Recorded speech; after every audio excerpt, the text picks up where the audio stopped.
Hello friend, आज हम discuss करने वाले हैं क्लासिफिकेशन ऑफ कार्बोहाइड्रेट अलग अलग बेसिस पे। इसके पहले ही हमने आपको बताया क्लासिफिकेशन ऑफ कार्बोहाइड्रेट, लेकिन वो था on the basis of hydrolysis कि कार्बोहाइड्रेट की का हाइड्रोलिसिस कराने पर कि वो हाइड्रोलिसिस हो रहा है कि नहीं। अगर नहीं हो रहा है तो उसको अलग कैटेगरी में रखा गया, और अगर हो रहा है तो वो कितने मोनोसैकेराइड जो हैं वो हाइड्रोलिसिस करने पर दे रहे हैं, तो वो अलग टाइप था आपका कार्बोहाइड्रेट का।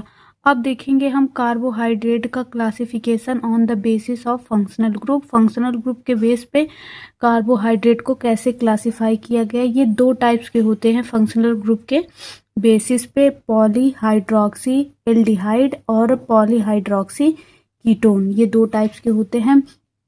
यहाँ पे होता है पॉलीहाइड्रोक्सी का मतलब हो गया मेनी OH ग्रुप, जब जिसमें बहुत सारे OH ग्रुप प्रेजेंट हो, और एल्डिहाइड का मतलब हो गया CHO ग्रुप उसके पास हो। देखिए, पॉलीहाइड्रोक्सी का मतलब हो गया बहुत सारे OH ग्रुप लगे हुए हों, और एल्डिहाइड का मतलब हो गया उसमें CHO ग्रुप लगा हो। एग्जाम्पल के तौर पे हो गया आपका ग्लूकोज। और पॉलीहाइड्रोक्सी कीटोन का मतलब हो गया, यहाँ पे फिर से पॉलीहाइड्रोक्सी का मतलब हो गया बहुत सारे OH ग्रुप जिसमें लगे हों। कीटोन का मतलब हो गया आपका RC double bond OR group लगा होना चाहिए। ये हो गया उसका मतलब। On the basis of functional group there are two types. First होता है polyhydroxy aldehyde. Polyhydroxy means which contains many OH group, and aldehyde means which contains CHO group. Example के तौर पे हो गया आपका ग्लूकोज। अब यहाँ पे देख लेते हैं polyhydroxy ketone. Polyhydroxy means which contain many OH group, and ketone means which contain RC double bond OR group.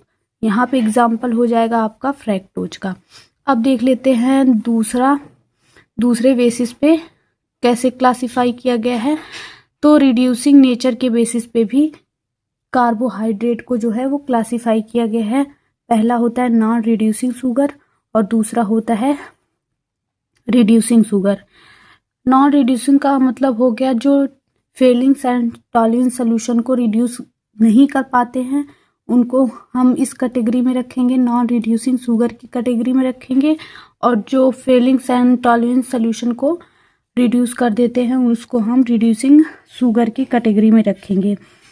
और फेलिंग्स एंड टॉलरेंस सोल्यूशन को कैसे रिड्यूस किया जाता है ये हम एल्कोहल में डिटेल में बता चुके हैं। अगर आप वो वीडियो नहीं देखे हैं तो एल्कोहल प्लेलिस्ट में जाके देख सकते हैं। यहाँ पे देखना है आपको एग्जाम्पल। नॉन रिड्यूसिंग शुगर का एग्जाम्पल होता है सुक्रोज, और रिड्यूसिंग शुगर का एग्जाम्पल होता है fructose, glucose, maltose, lactose. All monosaccharide जो होते हैं वो रिड्यूसिंग शुगर में आते हैं। यहाँ पे नोट करने वाली बात ये है कि जो लैक्टोज और माल्टोज और सुक्रोज है ना, ये सब डाइसैकेराइड हैं। ये सब क्या हैं? डाइसैकेराइड हैं। Lactose, maltose and sucrose are disaccharides. अब देखेंगे अलग बेसिस पे on the basis of sweetness के बेसिस पे भी कार्बोहाइड्रेट को क्या किया गया है? क्लासिफाई किया गया है।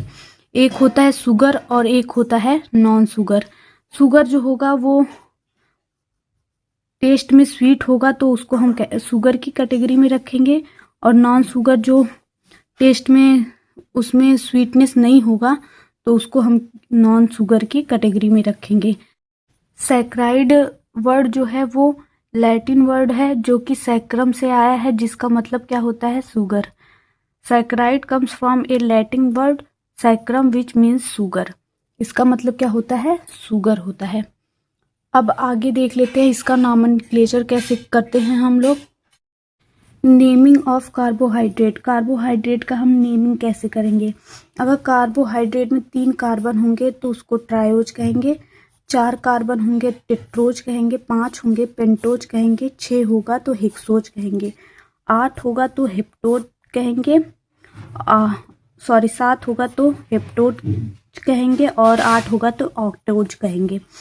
तो यहाँ पे नंबरिंग मतलब जितने कार्बन है उस हिसाब से आप उसको बोलेंगे। और अगर वहाँ पे CHO फंक्शनल ग्रुप प्रेजेंट है तो उसको एल्डोज कहेंगे, अगर कीटोन फंक्शनल ग्रुप प्रेजेंट है तो उसको कीटोज कहेंगे। अब यहाँ पे एग्जांपल देख लेते हैं। मान लीजिए कोई कार्बोहाइड्रेट है जिसके पास क्या है, 4 कार्बन है और उसमें क्या है, एक CHO ग्रुप लगा हुआ है, तो हम उसको क्या कहेंगे, एल्डो पेंटोज। यहाँ पे एल्डो वर्ड इसलिए यूज हुआ है क्योंकि यहाँ पे CHO ग्रुप लगा हुआ है, एल्डिहाइड लगा हुआ है, तो एल्डो यूज किए हैं।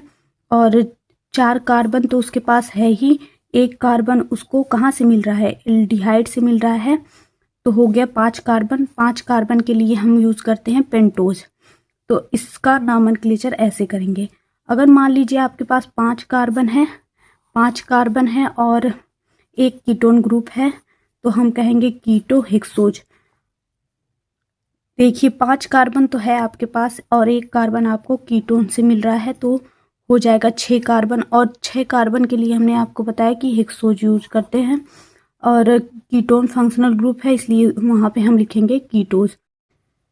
So if a carbohydrate has 4 carbon and CHO, then it is aldopentose. If a carbohydrate has 5 carbon and ketone group, then it is ketohexose. इसका नॉमेनक्लेचर कुछ ऐसे किया जाता है। आई होप आपको ये वीडियो अच्छा लगा हो। वीडियो अच्छा लगा हो तो लाइक करिए, चैनल पर नए हैं तो चैनल को सब्सक्राइब कर लीजिए। Thank you for watching this video.